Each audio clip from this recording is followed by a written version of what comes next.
Hey everyone, welcome to Journey to the West. I'm Jay, and I'm joined here with Sen.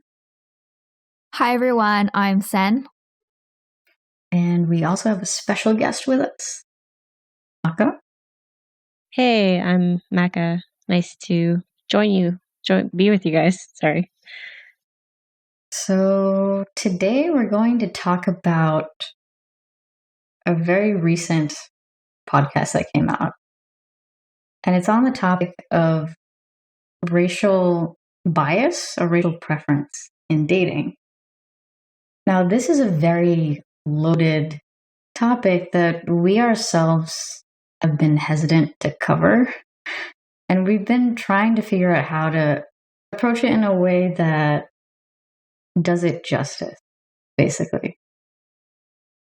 Fortunately, Yowei Shaw of NPR's Invisibilia podcast decided to tackle this. And if you haven't heard it yet, the link will be in the description below for your convenience. We'd suggest that you listen to it before listening to our episode today because our discussion is basically a meta discussion about that podcast. And there's a lot to unpack, so this might run a bit long today. And as a basic summary, it's called a Very Offensive Rom-Com, and I think aptly named because it frames the discussion through the lens of an Asian woman who goes by Elle. She notices that she has a preference for white men and, as a response, decides to run a 2-year Tinder experiment to try to undo her biases. There's a lot to unpack here. The reason that we brought Maka on with us is because she can kind of relate to being in that position and having internalized racism. So it would be really nice to hear her thoughts on how Elle went about what she was doing and, offer her own experiences. Yeah, so I have outed myself to kind of declaring that I had internalized racism, or I still have it in some degree. Like, I don't think it's one of those things that can be removed by recognizing it. It's a process that someone undergoes to, like, decolonize your mind, essentially. And it's like reworking your entire life frame. So I'm 25, and it's like pretty much going through every moment of my life from what I can remember and recognizing certain biases or preferences that I may have had that might have caused or reaffirmed my internalized racism. And then, like, from there, just recognizing the microaggressions that would reinforce my self-hate at the same time. Because I think self-hate and internalized racism kind of go hand in hand.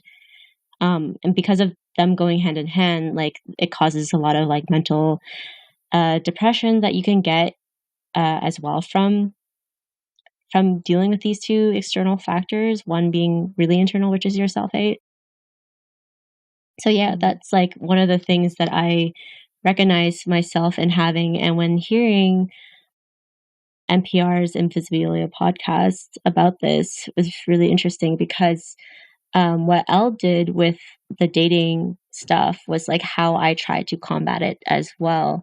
I've dated a white guy for like 3 years, and we like I was just so done with it. And at the end of the relationship, I even told him like my next boyfriend's gonna be Asian, as like kind of like a fuck you to him, but also just like a fuck you to white men, because I recognized at the end of that relationship that there was nothing I could do to really like find a partner that's white that would understand what being Asian was like. And I've mentioned this in an interview, or at least in the article that I mentioned about having internalized racism with April Mag.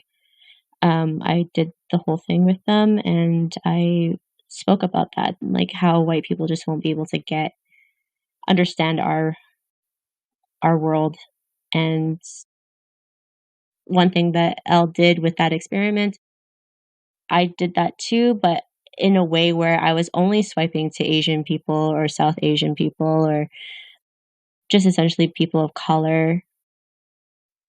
What's also interesting too that I recognized was like she said she kept dating like black guys and like really trying to be with black men.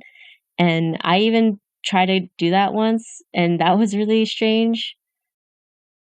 But it was only like with one black person, and then I found out he was like cheating on his girlfriend with me, and I was like, okay, that's over. But with that, it also kind of reminded me of like To All the Boys I Loved Before, which we like know has like very problematic storylines where they had that token black guy. And then because they had that token black guy, I was like, wow, did I just throw in a token in my life too? So yeah, that was really heartbreaking to hear, I guess, about yourself. I think it's really interesting that, you decided as an antidote to this, you would focus on all men of color. And for her, it was black guys. But it's as though the antithesis of whiteness for her is blackness. And like Asians are what? Like, what are we? Should we explain a little bit, like, her little experiment else? Yeah, as a brief reminder, yeah. If you wanted to take it, feel free. So what Elle did was she had this kind of epiphany, in short, that she only dated white guys mostly. Although she did claim to have an attraction to Asian guys, she did admit that she only probably dated them for 1 to 3 dates and never actually got into a serious relationship with them. Mm-hmm. She questioned her preferences and decided to tell her friends about it, and they all kind of made this kind of sister pact to go and not date white men anymore. It was kind of bizarre that although they all kind of admitted that their preferences had a bit of an insidious undertone, Elle took it upon herself to take the initiative to only date not men of color. She specifically cited Black and Latinx.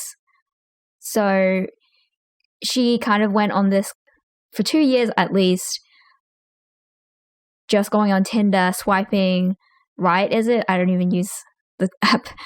Yeah, swiping right. Yeah, swiping right. And then, swiping left on all white guys, pretty much. And I think it was after 2 years she realized that she kind of fell into another trap, which was fetishizing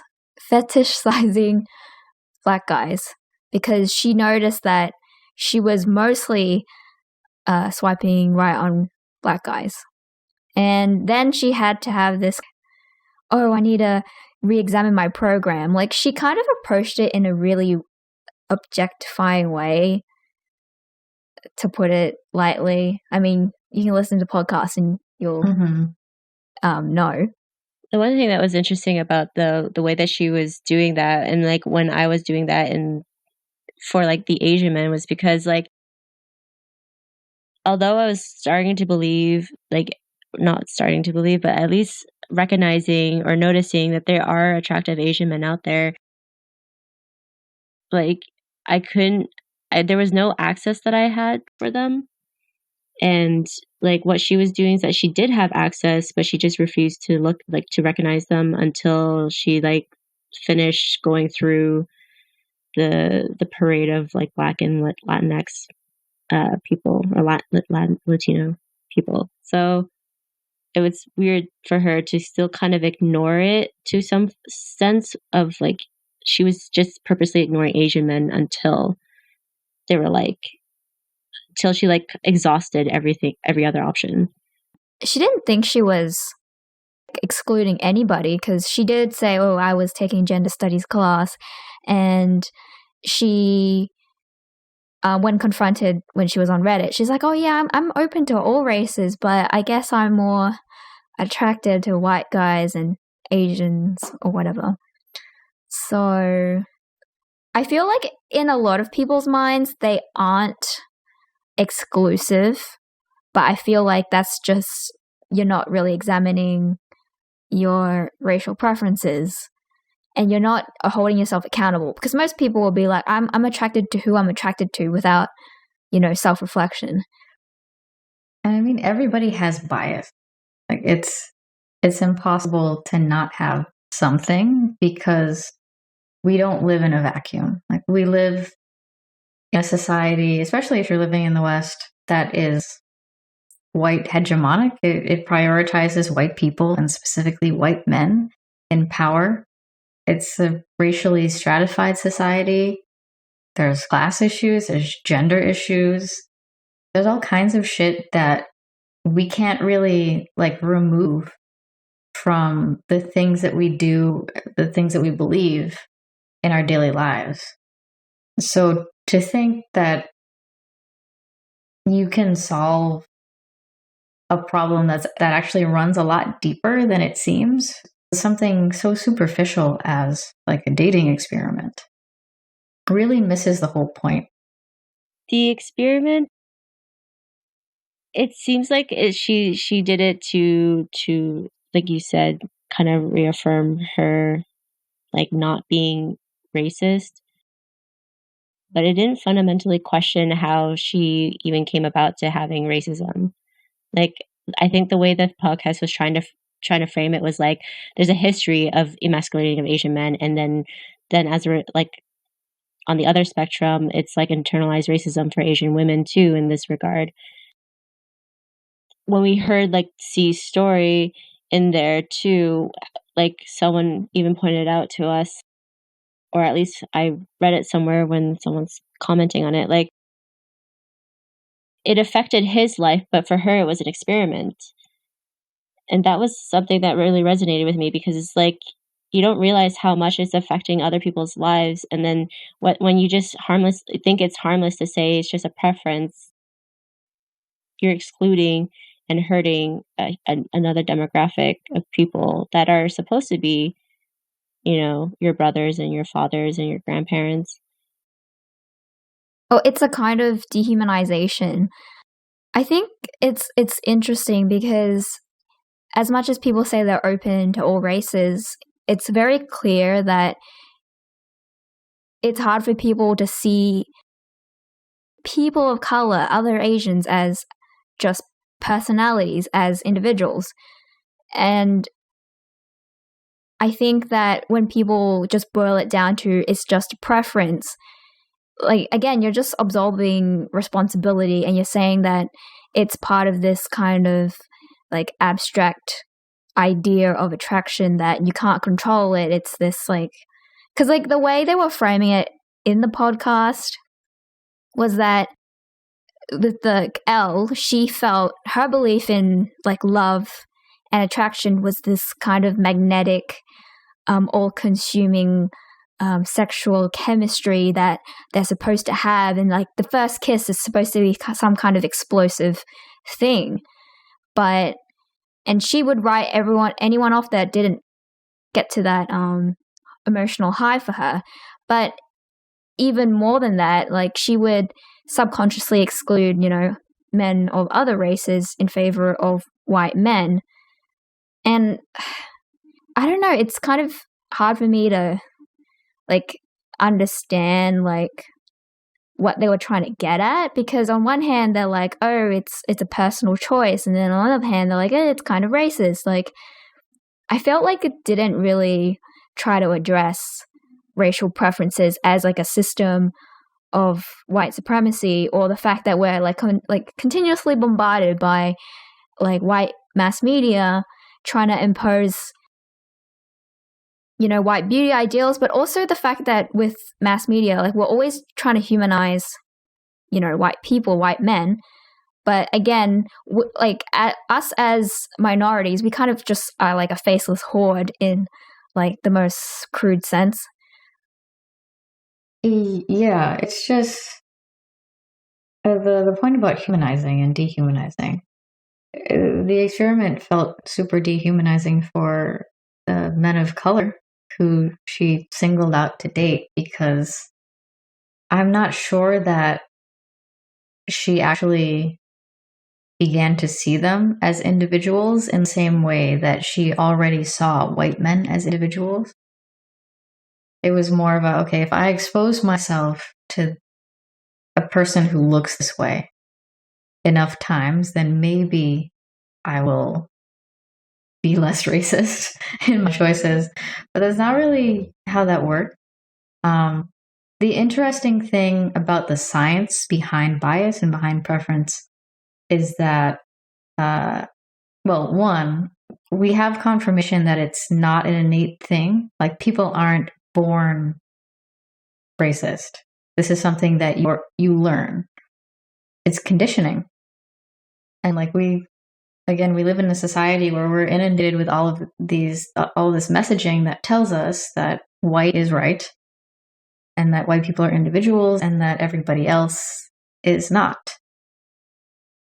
When you try to approach a problem that big from the angle of, okay, I just need to expose myself to more men of color and that's going to fix it, there's a limit to what you can do with that, right? And that's why she eventually ended up giving herself a fetish for black men.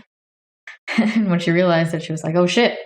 But that's another interesting thing, that while you can't necessarily unlearn biases that have been conditioned, you can learn new ones. And in that sense, you can kind of crowd out the other ones that are existing. But that's still approaching it from a purely biological, experiential level. It's not accounting for the systemic problem. And so this choice to, not date white guys, and specifically date men of color, it has to be a political one, right? It can't just be about sex, because it's not about sex, right? It's about power. It's about your position, your status in society. That's what racism does. It stratifies people by their value, by their race. And so if you want to... Yeah, like, just to interrupt, but I actually think it was really bizarre how she was trying to frame it around the sex, because it was kind of like giving credence to the biology of attraction for her, as if her racial preferences were all biological, which is obviously wrong. Like, she knows that that's not the case, but it was really weird that she would kind of go, oh, like, the sex wasn't right, the kiss just wasn't right. Like, nothing really about how she emotionally connected with the individual, which, again, like, everyone knows that whole experiment was objectification. I don't know, when you interact with people like people, you're not really thinking about the sex or like the physical chemistry that you have with another person.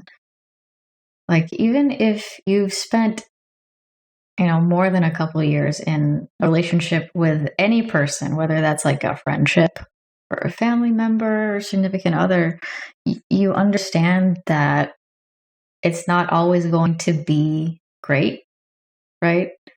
People argue with each other, and not everybody agrees on everything all of the time.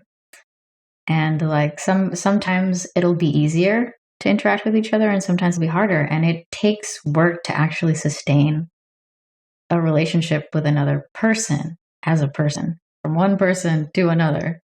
Sorry, she was complaining on Reddit about how she like hated guys with with yellow fever and Asian fetishes and stuff, and like, but then she kind of did the same thing to rebut her internalized bias and racism too.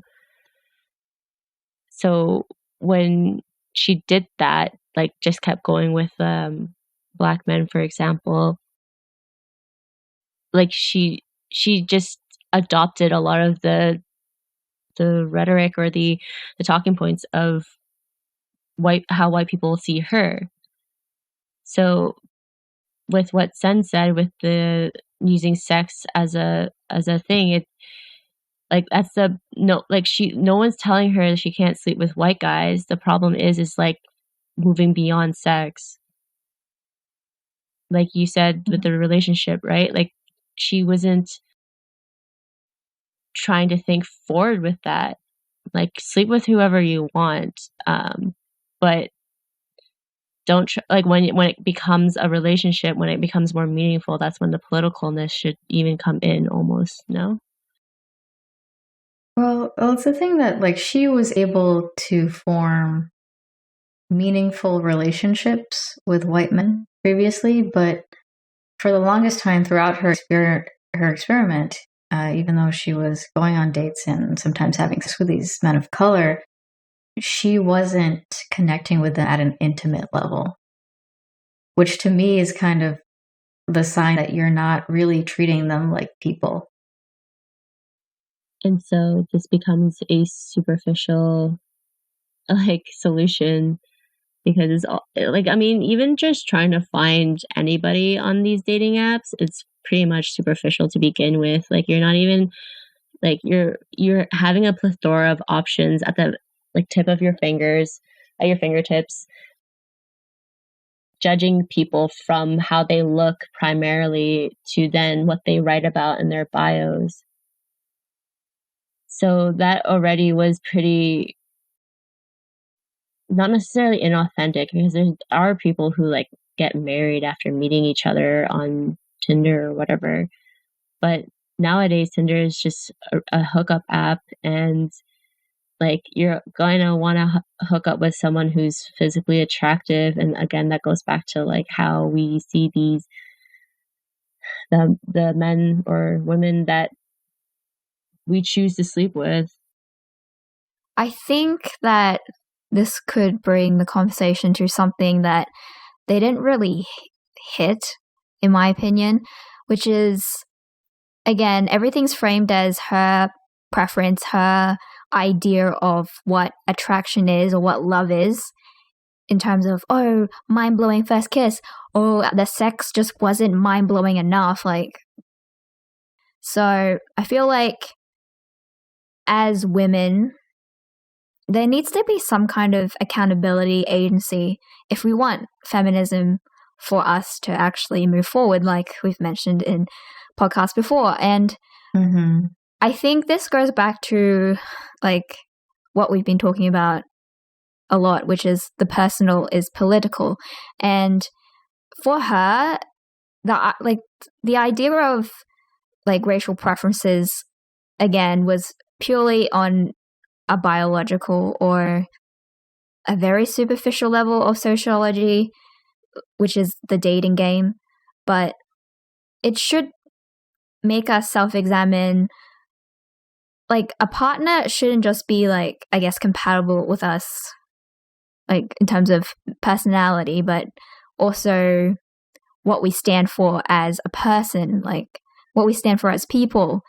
Because, like, again, like, I don't get people who just say, like, politics is irrelevant or their belief system is irrelevant when they're with somebody. Like, I just don't think, like, for example, for me personally, like, a white person would understand, like Maka said, what it's like to be a minority or an Asian person, you know? And, like, you'd have to do an unsurmountable amount of emotional labor to, like, even get that person to open up to the conversation. Like, you've read all those fucking think pieces, Lord, of women trying to get their, like, white significant other to understand white supremacy and racism. It goes nowhere because of white fragility, and they just feel attacked, so they're not even, like, in the space to engage. Yeah, because they were like, hey, I picked you as a person, not an Asian woman who's political, you know? Like, you're just, like, a different skin, like in a game or something, you know? You're not, like, because all women are kind of the same in their little minds, but I don't know. Like, I do remember growing up some people even ask me like, oh, would you rather date a white guy or an Asian guy? Because those are the only two options. And I'm like, I like Asian guys, you know, because I had already gone through this like self-realization at that point, and they're like, well, you're racist. What? If you wouldn't consider a white guy. I mean, does anyone want to take the floor with what the fucking professor said? Because that was fucking trash. So the professor essentially said, like, what was it? Some, like, you'll, to his Latina student, you just haven't found the right white guy or something like that. Yeah, because she said that she would not be comfortable dating a white man. No, I think her exact words were like, it's impossible for me to be with a white guy because he just won't understand what it's like. Like, impossible. And then he's like, impossible, you know. And then he went, never say never. I know, like fucking Justin Bieber. Fuck. And then he like went to his colleague and like went, oh, I had a Latina student. She's like, she doesn't want to be with a white guy. She said it was impossible. And they fucking sniggered in their own little fucking world going, haha, the universe will send her this white fucking knight to her or some shit like that. And I'm like, what the fuck is with this? Because the problem with that, again, the framing of the whole podcast, where they're like, oh, if you're a white guy, it's not like the worst thing in the world, do you? When women confront society by saying, I don't want to date a white guy, they're like, you know, bombarded and dogpiled on, like, you're racist, reverse racism. I've had that happen before to me. Like, some older Asian women question me, like I've just mentioned, and they're just like, why not? Why not? And it's like, why are you trying to interrogate my fucking preferences? Like, this is just kind of like a, you know, a weird reversal. Because the thing is, they don't want accountability for their preferences, but they're trying to make you accountable for not falling into white men as the epitome of attraction, I guess. Yeah, it's basically, it makes it clear whose preferences are allowed to be interrogated and whose are not. Yeah, like I even had a like this one racist friend that I had. He wanted to date me at the time, and I was like, no, thank you. I'm like, this is when I was like breaking up with my ex, and he was trying to like swoop in, and I was like, like, fucking predatory as fuck. What? Yeah, and then he, like, I told him I'm just not into dating white guys anymore. And then when I called him out for doing something racist, he like threw that back into my face, and I was like, you just don't get it. And like the fact that I'm calling you out for racism, you're trying your best to like say I'm racist as well for not wanting to date you. Okay. And he kept like proceeding to send me like pictures of Asian women in media and being like, is this you? And then like telling me how he wanted a small Asian girlfriend and stuff like that. And I was like, how can you tell me that everything you say is not racist? Like, and you're criticizing me for not wanting to date white men. Like, do you not see how you don't even see me as an individual here by sending me all these pictures of Asian women? And asking me if I'm them? Like, what? That's so fucking creepy, man. What do you mean? I like all Asian women. Like, that's what fucking, like, rapists say, you know? Fucking hell. I mean, it just, like, these are the friends that I was around. So you can imagine how much, like, internalized racism that I even had. And, like, to even think that Elle might have, like, be surrounded by Asian women, too, with this and, like, recognizing this, it's kind of alarming to see that there's, like, a huge warm of like validation from like Asian women to other Asian women who don't criticize, you know, their dating choices. I mean, that kind of makes sense though, because you are in a sense who your friends are. So you'll share a lot of the same beliefs and the same behaviors just by virtue of being in proximity to each other. I think it's also girl code. It's kind of an unspoken thing where your friend's dating a guy and you kind of don't want to criticize their partner or their choice, especially if they seem like they're quite happy about it. But yeah, there've been times where, like, again, in my head, I'm like, my friend's dating a weeaboo, what the fuck? Or he had a Thai ex-girlfriend who cheated on him, and oh, he has all this Pokemon shit around his fucking room. Like obviously alarm bells were in my head, but it's just not. He has the katana above his bed. He went to Japan by himself while they were together, for example, and I'm like, that's a fucking red flag, sex pat, what the fuck, you know? It's just. But then, like, I never felt like I could confront her with that type of, like, what I was thinking, because I'm like, this doesn't seem right. There's something off, you know? And I think that, again, we don't hold ourselves accountable, and we don't want to hold each other accountable. It sounds like I'm saying accountable. But I don't know, because I feel like that type of, like, thing where you say, I don't want to date a person is always something, like, you're trying to confront, is a confrontational statement. It's not neutral to a lot of people. Like, I mean, growing up, I even had a mom who was like, you shouldn't date white guys because, you know, they won't get us. And, like, I didn't really understand at the time because I was a child, but I think growing up, like, it helped me reinforce, like, this view of, you know, racism and white supremacy. But I can imagine, like, if you grew up in, like, a family or had friends that validated, like, like a white preference as, like, not just a preference, but as something you should aim for. Like, date a white guy, things will be better. Or, like, I know that's a thing in a lot of families. So yeah, like, this was in 2018. Like, this was around Christmas. I was visiting my father, and, like, I haven't introduced him to my partner at the time, who was Chinese. And with Vietnam and Chinese relations going on, like, he is, like, really anti-Chinese. And when I was telling him that my boyfriend is Chinese, he was like the look that he gave, he was just like, oh shit. But then we got into arguments and stuff, and then at one moment he was like, it's better to date white. And I'm like, what? How are you telling me it's okay to date white people when I've been, like, calling out all the racist shit that, like, these white people around him have been doing? And he just, like, ignored it, but then, like, kept telling me it's better to date white. And that was, like, incredibly shocking to me. I just couldn't understand, because of how much I've, like, tried to decolonize myself. I'm still being pushed by my own father to date white. Yeah, that's fucked up. And it also kind of makes you feel like you don't have the support. Like, you feel like your family should be there for you, and it kind of sucks that they're not in that moment. I feel like it's almost like a societal expectation, because it's such a cliche at this point for an Asian woman to be with, like, a white guy.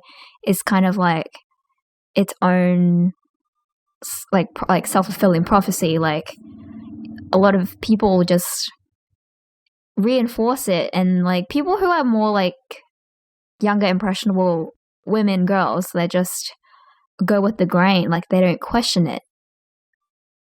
I mean, look at there's this New York Times, I think, article that did a feature on married couples, and, like, the cover page is a bunch of these couples in beds together.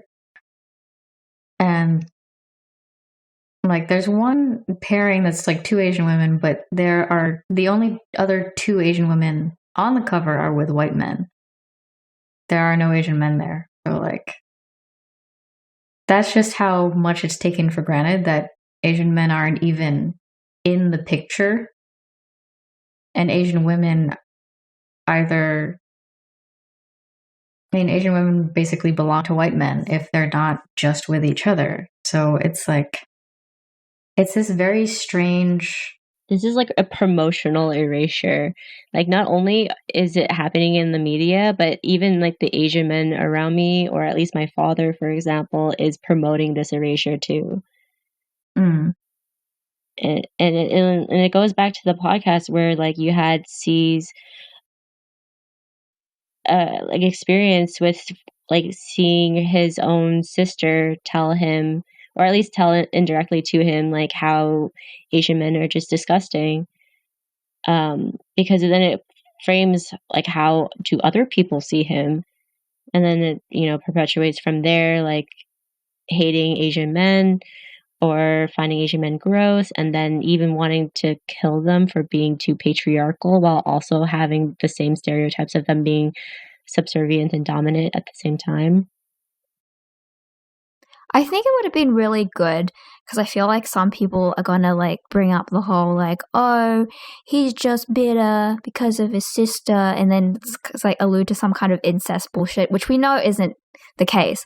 But I think that they should have reinforced that it had more to do with the fact that her statement was saying you're not worthy of love or like finding happiness in a relationship with anybody.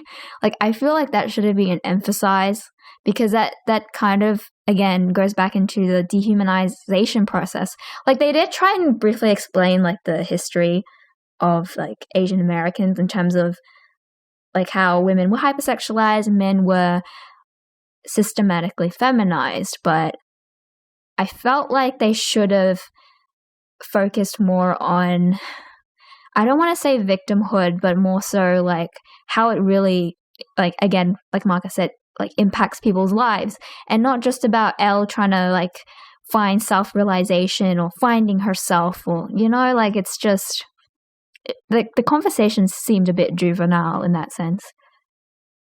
Yeah, I think they were really being light-handed about it, especially since it was the first time that they're talking about this, and they probably just want to be really generous. And there's a lot that can't be fit in there, but I'm really curious about the rest of C's interview, because I can imagine that he probably said a hell of a lot more. And like, just imagine the like mental and emotional state of a person who feels so moved by like what they're experiencing, their lot in life, that they decide to internalize racism to the point of becoming a white supremacist and like spouting scientific racism in the middle of class to anybody who would hear. Like, just imagine what it takes to get to that point and how horrifying an existence that must be. So I listened to this podcast with my boyfriend also, and something that really stood out to him and that resonated with him a lot was how when C would just like talk to girls that he was interested in, they would treat him with disdain. And that was a perfect word, because that's exactly how it feels. That's exactly what my boyfriend went through. He grew up in pretty much all white town in, you know, bumfuck suburbs. And that was the response every time. It was like, how dare you even come up to me and approach me like you're an Asian guy? It's not even in the cards for you. It's not even an option.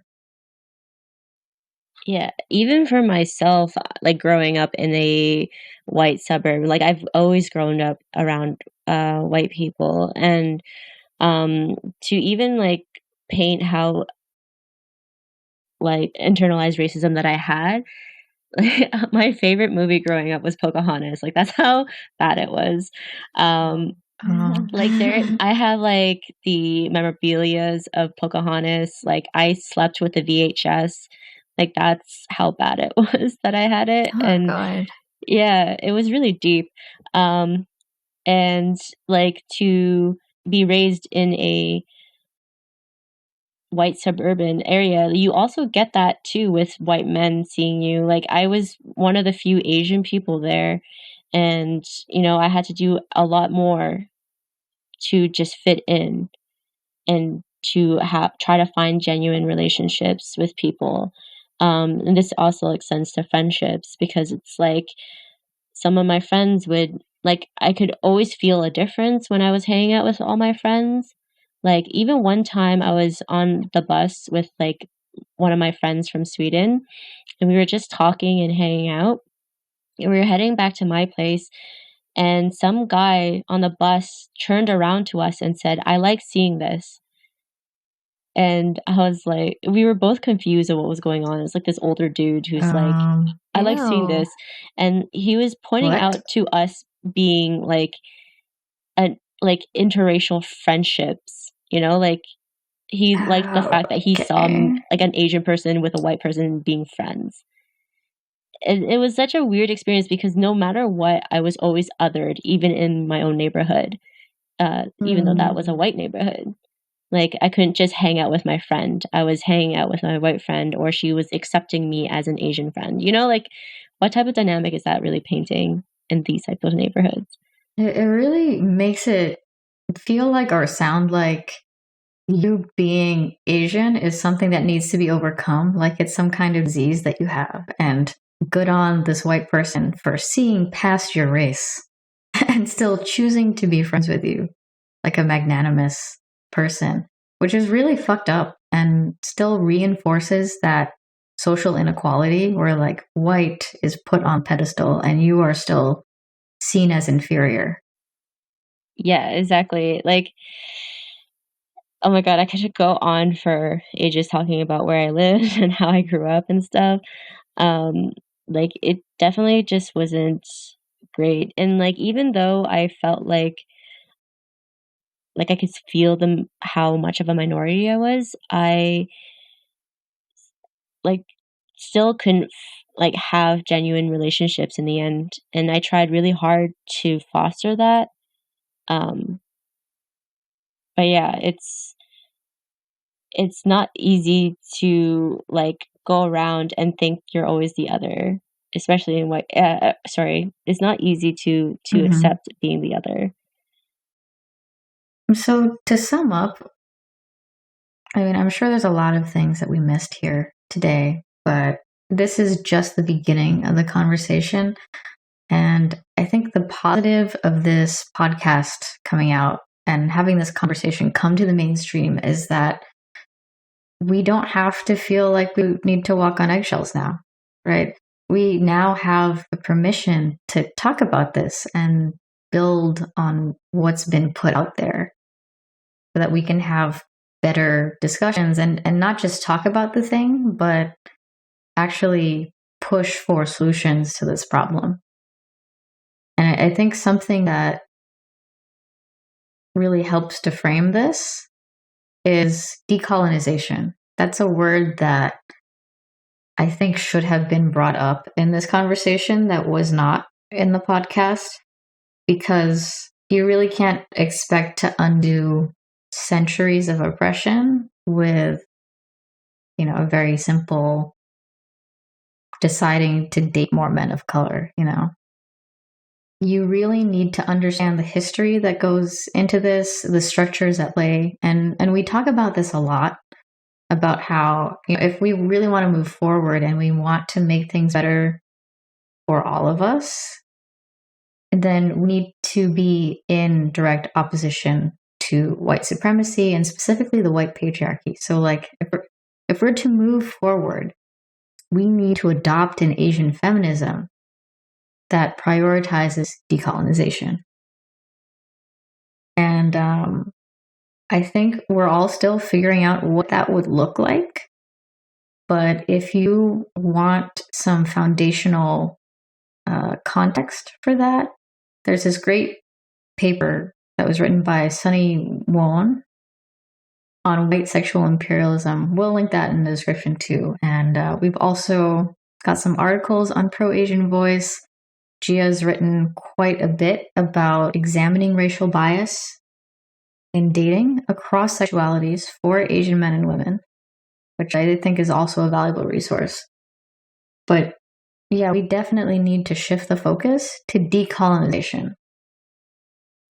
Yeah, I just wanted to say too, like, internalized racism is not something you just overcome. There's no deadline, or even if you just put like 5 to 10 years of your life into it, it doesn't mean that you have removed it successfully. It's continuous, and if anything, with that New York Times or New York Magazine picture, it still shows how much the reinforcement and fight for white male, Asian female relationships is adamant in society. And to recognize all your microaggressions is to reassess all your past interactions entirely. And it's a lot of work. It's not easy. I mean, the only thing I have to add to decolonizing your mind is I feel like we need to stop trying to think of ourselves like relative to white people all the time, especially in terms of like relationships. It's just like, for me, it's just, I'm not going to date a white guy. They're not even an option. Goodbye. Like, I don't know. That's just how I see it. I mean, we still have to hold them accountable, but it's just, we need to stop thinking about how we're the counterpart or like, in like, for example, Elle, she saw black as the opposite of white. So we need to stop thinking like that. Also, stop giving white people passes, like way too many easy passes, because just because he doesn't like kick babies or like, you know, watch child pornography doesn't mean that he's good enough to be sleeping with either. Like, I feel like with Elle, maybe she just kept giving passes to mediocre white men because like she could be blinded by his whiteness. I mean, when I was going through that, I would find like really mediocre, below average looking white guys attractive. And then it's like, and when you remove that lens and you look back, you're like, the fuck? Why would I find him attractive at all? Anyways, yeah. If you met me earlier, I would have like called you out like, he looks fucking basic, because that's what I do. That's why I have no friends. Yeah, I'm kind of at that point too. So yeah, thank you.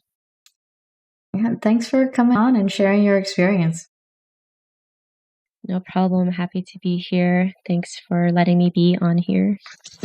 And I guess that's the end of this pod. I mean, we're probably going to talk about related issues in the future, just because there's just so much to talk about, and I'm sure it's going to be coming up just because this conversation has now officially hit mainstream. So stay tuned for that. And I'm kind of looking forward to the response in terms of the long-term response over this, but we'll see. Yeah, I hope also people don't feel afraid anymore to talk about these issues. I mean, it's not easy to talk about them either. There's a lot of backlash, even with like talking to your family about it. But like the eggshells are less something we should be worried about stepping on, and realizing that we need to start like throwing the eggs, and then those are the eggshells that the white people should be stepping on. Basically, you gotta break a few eggs to make the omelet. Yeah, I'm not good at analogies. Yeah. I think also some important thing to remember is that criticism is not automatically a negative thing. Like, we're critical because we want things to be better, right? We're not just here to tear people down for shits, right? It's for a purpose, because we want to move forward in a direction that improves our situation as a community. And part of community support is not just, being happy for each other, but it's also knowing when to say, hey, this isn't right and we need to do better. So that's what we're here, and that's what we're doing, and that's what we're about. And those of you who want to come on this journey with us, thanks for being here, and we hope to see you in the future too. So yeah, that's the end of our pod. Thanks for listening. I'm Jay. If you need to find me, I'm on Twitter at J_MARAAN. And I always forget to plug our official podcast Twitter, which is JttW Podcast, I believe, at Twitter. Sen, if you'd like to introduce your Twitter/outro. Thanks for listening. I'm Sen. You can find me on Twitter at SEN_TINT. And I don't know if Maka, you wanted to plug your Twitter, just say bye. Yeah. I'm Maka. Thanks again for having me. You can find me on Twitter at _fake MT. All right. Well, thanks for listening. And we'll see you next time. Bye.